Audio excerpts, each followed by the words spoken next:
Have you ever given your time, your energy, your money, or your emotional support to someone who desperately needed it, only to watch that same person later criticize you, distance themselves from you, or even betray you?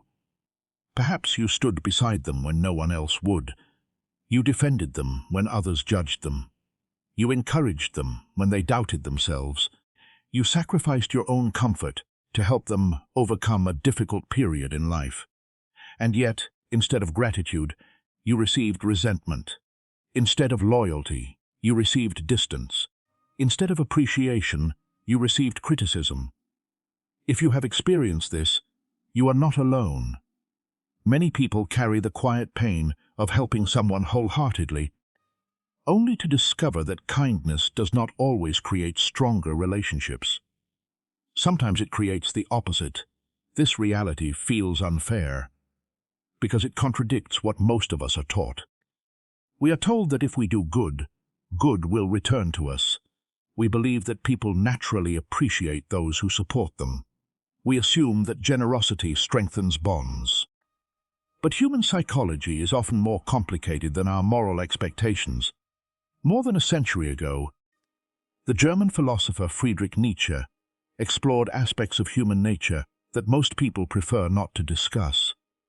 While his ideas were controversial, he understood something profound about pride, ego, power, gratitude, and resentment.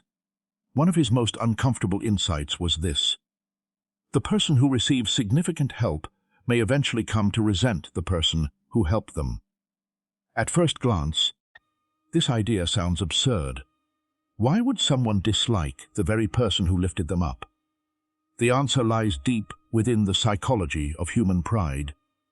When someone helps us during a difficult time, we often feel grateful, but gratitude is rarely the only emotion present.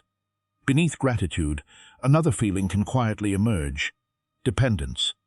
When you help someone financially, emotionally, professionally, or socially, you unintentionally create a contrast between your position and theirs. You become the person who had the resources. They become the person who lacked them. You become the helper. They become the one being helped. Even when your intentions are pure, this difference can create psychological discomfort. Most people want to believe they are capable, independent, and self-sufficient. Human beings naturally desire a sense of autonomy and control over their lives. When circumstances force someone to rely heavily on another person, that sense of autonomy can feel threatened. The help itself may be valuable. The experience of needing help may not feel good. This is where many relationships begin to change. The recipient may consciously appreciate your support, while unconsciously struggling with what that support represents. Your assistance becomes a reminder of a period when they were weak, lost, overwhelmed, or incapable of solving their own problems. And not everyone can comfortably live with that reminder. Nietzsche often spoke about what he called the will to power. This concept is frequently misunderstood. He was not simply talking about political power or domination over others. He was describing a fundamental human drive to feel capable, effective, and strong. People want to feel that they can shape their own destiny. They want to feel competent. They want to feel respected. They want to believe they are not helpless. When life places someone in a position where they need significant help, this self-image can be shaken. And when you are the person who witnesses their vulnerability, you become connected to that uncomfortable memory. You saw them struggle. You saw them fail. You saw them depend on someone else. For emotionally mature individuals, this is not a problem. They can acknowledge their difficult periods and appreciate those who stood beside them. But not everyone possesses that level of emotional security. Some people attempt to escape the discomfort by distancing themselves from the person who reminds them of their weakness. Sometimes they don't reject the memory. They reject the witness. And often, that witness is you. One of the strangest psychological transformations occurs when gratitude gradually turns into resentment. At the beginning, the recipient genuinely feels thankful. They may express appreciation. They may promise never to forget what you've done. They may even tell others how much you helped them. But as time passes, another emotion can emerge: debt. Not necessarily financial debt. Emotional debt. Human relationships operate according to invisible balances. When someone receives far more than they feel capable of giving back, an imbalance develops. At first, they may intend to repay the kindness. But what happens when they cannot? What happens when your support was so significant that they feel incapable of ever matching it? The burden grows heavier. The memory of your generosity becomes linked to feelings of inadequacy. Instead of thinking, "I am grateful for everything this person did," they may begin thinking, "I hate feeling like I owe someone." The debt becomes uncomfortable. The discomfort seeks an explanation. And unfortunately, the mind often blames the person associated with that discomfort.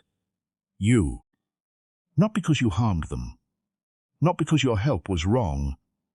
But because your presence reminds them of something they would rather forget. Every relationship contains invisible power dynamics. Friendships, romantic relationships, family connections, professional partnerships. None of these relationships are completely free from questions of status, influence, contribution, and dependence. When one person consistently gives, while the other consistently receives, the balance begins to shift. Again, this does not mean the giver is arrogant, nor does it mean the recipient is ungrateful. It simply means human beings are sensitive to perceived differences in power.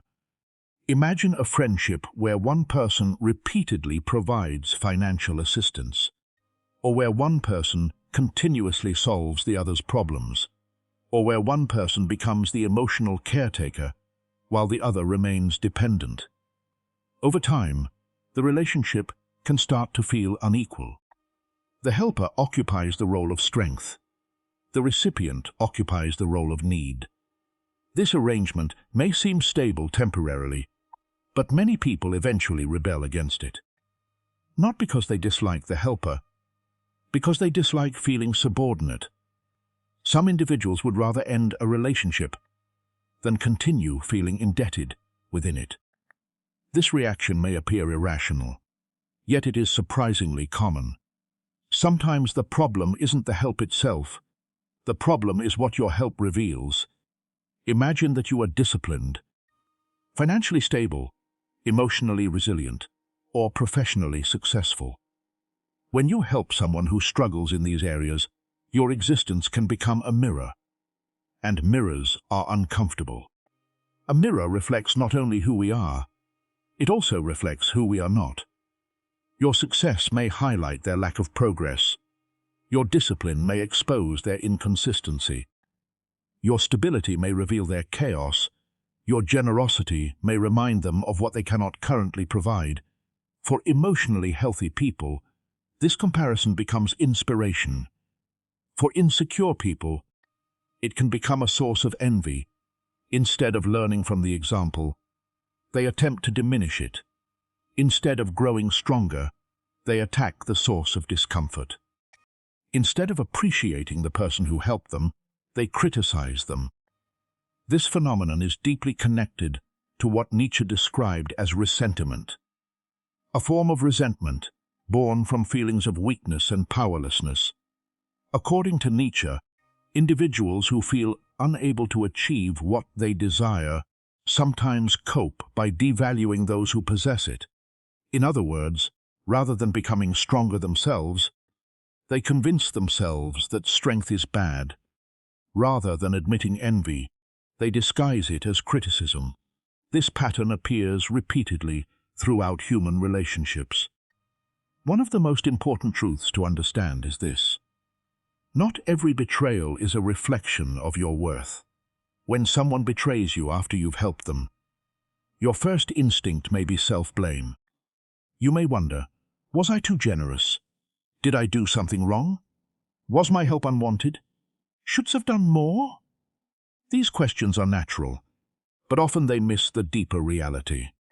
Many betrayals originate inside the other person's unresolved psychological struggles, their insecurity, their pride, their shame, their fear of dependence, their inability to manage feelings of indebtedness, their discomfort with vulnerability. The betrayal may involve you, but it is not necessarily about you. Understanding this distinction can save you years of unnecessary guilt. At this point, some people reach a cynical conclusion. If helping creates resentment, perhaps we should stop helping altogether. But that would be the wrong lesson. The problem is not kindness. The problem is the way kindness is sometimes delivered. There is a difference between helping someone and making them dependent on you. There is a difference between empowering someone and rescuing them. There is a difference between supporting growth and creating reliance. The healthiest form of help strengthens another person's independence. It does not replace it. Think about the best teachers, the best mentors, the best coaches, the best parents. Their goal is not to make themselves permanently necessary. Their goal is to help others become capable. True assistance creates freedom. Assistance creates dependence. And dependence often breeds resentment. Many people confuse saving someone with helping them. Saving means taking responsibility for another person's life. Empowering means helping them take responsibility for their own. Saving creates dependency. Empowering creates strength. Saving places you at the center. Empowering places growth at the center. When you constantly solve people's problems, you unintentionally communicate a dangerous message. You cannot handle this without me. Even if you never say those words, your actions may imply them. Eventually, the person may feel trapped between gratitude and humiliation. Grateful because you helped. Humiliated because they needed help. A healthier approach involves collaboration. Guide rather than control. Support rather than rescue. Teach rather than simply provide. Encourage effort rather than replacing it. The goal should always be to leave people stronger than you found them. If you want to continue helping others while reducing the risk of resentment and betrayal, consider these principles. Many people use generosity as a strategy for gaining approval. They believe helping others will guarantee affection, loyalty, or acceptance. Unfortunately, relationships built on this expectation are fragile. Help because it aligns with your values, not because you expect emotional rewards. Gratitude is a feeling. Feelings change. People evolve. Circumstances shift. Someone may deeply appreciate your help today and feel differently years later. If your generosity depends on lifelong recognition, disappointment becomes inevitable. Nothing transforms gratitude into resentment faster than repeated reminders. The moment kindness becomes a tool for moral superiority, its value diminishes. Give freely, then let it go. Do not turn your generosity into a permanent invoice. Whether it is money, time, emotional energy, or opportunity, never give more than you can peacefully release. If you cannot accept receiving nothing in return, reconsider the gift. Healthy generosity contains freedom. Unhealthy generosity contains hidden expectations. Do not sacrifice yourself to maintain relationships. When giving becomes excessive, imbalance emerges. And imbalance eventually damages both people. Strong relationships involve mutual respect, mutual contribution, and mutual responsibility. One of the greatest challenges in life is understanding human nature without becoming cynical. It is easy to become bitter after betrayal. It is easy to conclude that nobody deserves help. It is easy to retreat into emotional isolation. But wisdom does not require bitterness. Wisdom requires clarity.